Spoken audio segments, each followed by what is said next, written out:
മക്കൾക്ക് ഉമ്മയും വാപ്പയാണ്. പക്ഷെ വാപ്പയാവാൻ വാപ്പ ഒരിടങ്ങേറും അനുഭവിച്ചിട്ടില്ല.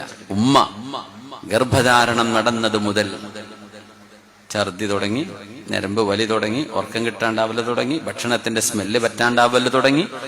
പിന്നെ ഗൈനക്കിനെ കാണാൻ വേണ്ടി പോകുന്ന ത്യാഗം തന്നെ വലിയ ജിഹാദാണ്. ഒരു നിലമ്പൂർക്കോ മഞ്ചേരിക്കോ ഇടക്കര എവിടെങ്ങളോ പോലെ എനിക്കറിയില്ല, ഇവിടെ ചെന്ന് കാത്തുനിന്ന് ഒരു ഡോക്ടർ അപ്പോയിന്റ്മെന്റ് കിട്ടി പരിശോധന കഴിഞ്ഞ് പടച്ചോനെ വിശപ്പും ദാഹവും തളർച്ചയും ഓട്ടോറിക്ഷ വിളിച്ചിട്ട് ബസ്സിലോ തിരിച്ചുപോയി, ഇതൊക്കെ പ്രസവിക്കണവരെ ആണെങ്കിൽ സഹിക്കുക. അത് കഴിഞ്ഞ് കുട്ടിക്ക് ജലദോഷം, കുട്ടിക്ക് ചുമ, കുട്ടിക്ക് കഫക്കെട്ട്, കുട്ടിക്ക് ന്യൂമോണിയ, ഭർത്താവ് കൂളായിട്ട് കൂർക്കം വെച്ച് ഉറങ്ങുന്നുണ്ടാവും, ഭാര്യ ഇപ്പുറത്തുണ്ടാവും. അല്ലേ? നിങ്ങൾ ആലോചിക്കണം.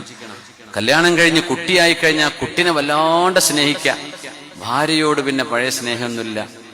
അപ്പൊ ഈ കുട്ടി ഇങ്ങനെ മുളച്ചുണ്ടായതാ. ഈ കുട്ടി ഉണ്ടായത് ഈ ഭാര്യയിലൂടെയല്ലേ. ഏറ്റവും കൂടുതൽ സ്നേഹം കൊടുക്കേണ്ടത് നിങ്ങളുടെ കുഞ്ഞിന്റെ ഉമ്മക്കല്ലേ. അവളുണ്ടായപ്പോഴല്ലേ, അവളുടെ ആരോഗ്യമല്ലേ, അവളുടെ ചോരയല്ലേ, ശരീരമല്ലേ കുഞ്ഞ് എന്ന് പറയേണ്ടത്. ചില ഭർത്താക്കന്മാർ അങ്ങോട്ട് കുട്ടി മതി, അതുവരെ ബൈക്ക് മേലും ബസ്സിലും കാറിലൊക്കെ കൊണ്ടുപോയി ടൂറൊക്കെ, കുട്ടി കഴിഞ്ഞ് ഇവിടെ ഇരുന്നോ, ഇനി വരേണ്ട ആവശ്യമില്ല, അങ്ങനെ കൊണ്ടുപോയിട്ട് കാര്യമില്ല. അങ്ങനെ ആവരുത്. സ്നേഹം കൂടുതൽ കൊടുക്കണമെന്ന്. അപ്പൊ നമ്മൾ വാപ്പ എന്ന് പറഞ്ഞ സുഖത്തിന് നല്ല രസമുള്ള വർത്താന, വാപ്പയാണ് എന്തേ അറിഞ്ഞിട്ടുണ്ടോ? ഒരടങ്ങ് അറിഞ്ഞിട്ടില്ല. പക്ഷെ ഉമ്മമാരങ്ങനെയല്ല.